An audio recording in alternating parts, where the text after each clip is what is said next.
আজকে বাড়িতে একাই রেখে সবাই কোথায় গেল। হ্যালো এভরিওয়ান, আমি শুক্লা। তো শুক্লার নতুন একটা ভিডিওতে তোমাদের অনেক অনেক ওয়েলকাম জানাই। এই যে দেখছো, সকালে ভোগ দিয়েছিলাম আম পাকা আর খেজুর দুটো। তো ভাইকেও দিয়ে দিলাম ওর ভোগগুলো, আর আমারগুলো আমি নিয়ে নিলাম। আর এখানে পুচকু শুয়ে আছে।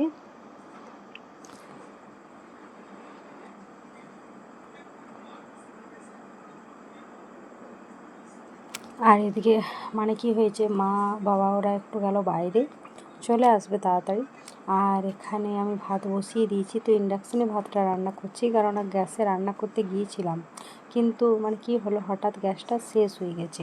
এবার ভাই লাগাবে, তারপরে তো রান্না হবে, ততক্ষণ ইন্ডাকশানে হয়ে যাবে, কেননা যেহেতু স্টিলের সব কিছু বাসনপত্র, সেই জন্য চিন্তা নেই। আর এখানে সকালে একটু আলু মাখা করেছিলাম মুড়ির সাথে খাওয়ার জন্য, আর এদিকে দুধ রেডি করে রেখেছি।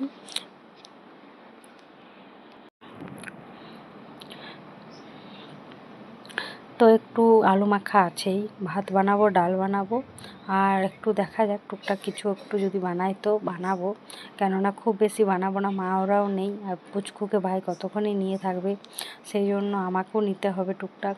সেই জন্য যতটা পারবো তাড়াতাড়ি যা পারবো রান্নাটা করে নেবো। আপাতত খুব বেশি সবজিপাতি কিছুই বানাবো না। আর এখানে দেখছো সব কিছু কাছাকাছি করে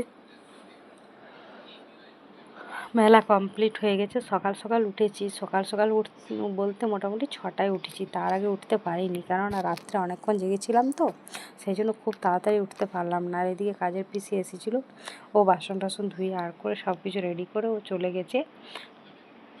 আর আমাদেরও সকালের খাবার খাওয়াটা কমপ্লিট হয়ে গেছে।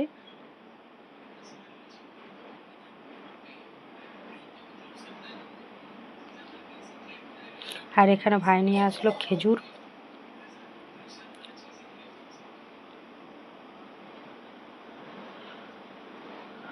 এদিকে আমি দুটি ভেন্ডি ভেজে নিচ্ছি। তো কাঁচকলা, তারপর আলু সয়াবিন দিয়ে একটা সবজি বানালাম। আর এদিকে ভেন্ডি ভাজা, ডাল ভাত, আর সকালে একটু আলু মাখা আছে, আম পাকা আছে। তো এগুলো দিয়ে আজকে খাওয়া দাওয়া হয়ে যাবে। এই যে দেখছো সবজিটা বানিয়ে রেডি করে রাখা হয়ে গেছে। আর এখানে এই যে দেখছো অল্প পরিমাণে ডালটা বানিয়েছি, খুব বেশি বানালাম না, যাতে দুপুরের মধ্যে শেষ হয়ে যায়, তারপরে যেন আর না থাকে।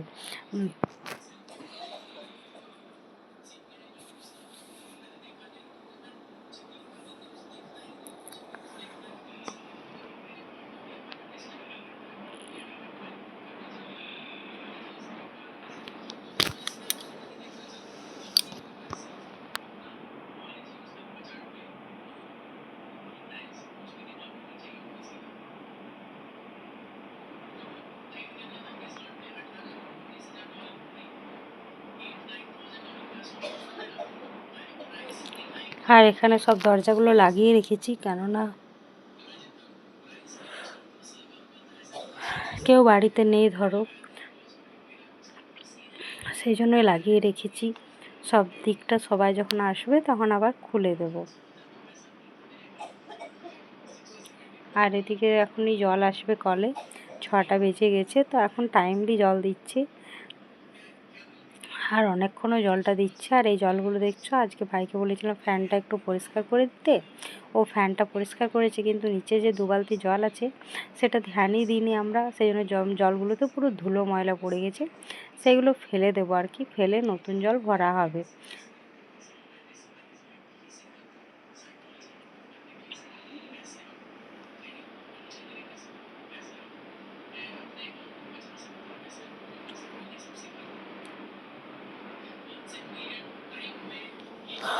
এদিকে দেখছো কলে জলও চলে আসলো, গলে জল চলে এসে সব কিছু মানে ভরতে আমি শুরু করে দিয়েছি। আর আমার কয়েকটা ড্রেস ভিজতে দিয়ে রেখেছি আর কি, সেগুলো কেচে নেব। কবে থেকে ভাবছি যে কাচবো, কিন্তু কাচাই হচ্ছে না। তো আজকে ভাবলাম না, কেচেই নি। তাছাড়া বাইরে যখন যাচ্ছি না, তখন ওই ঘাম ড্রেসগুলো পরতে ইচ্ছা করে না জানো, সেই জন্য মানে আমি মোটামুটি 1-2বার পরে তারপরে প্রতিটা ড্রেস কেচে দিই। কোনোটা হয় এমনি যে একবার পরেই কেচে দিই, বেশিরভাগ 2বার, তার বেশি পরি না, কেন গরমের দিনে অমনি ঘাম জিনিস পরাটা যায় না আর কি, শরীরটা কেমন অস্বস্তি লাগে, ভালো লাগে না। আর এদিকে রাত্রের দিকে চলে এলাম মন্দিরে মানে আরতি হচ্ছে।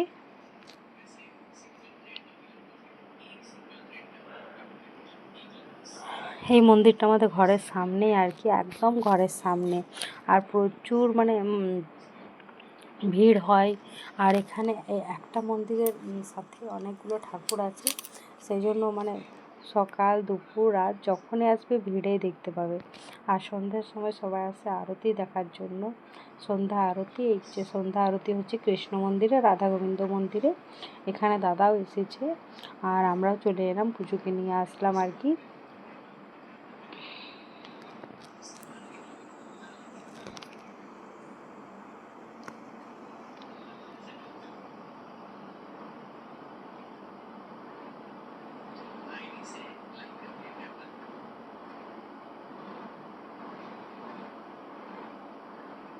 আর দেখছো ওখানে আরতি দেখার পর চলে আসলাম মা কালী মন্দিরে। মা কালী মন্দিরও আরতি শুরু হয়ে গেছে আর আরতি হচ্ছে। আর এখানে সামনেও দেখছো সবাই মোটামুটি ভিড় করে দিয়েছে, মানে সব জায়গায় আরতি হয়ে যায়, মা কালী মন্দির আরতি হয়ে কমপ্লিট হয়ে যায় আর কি।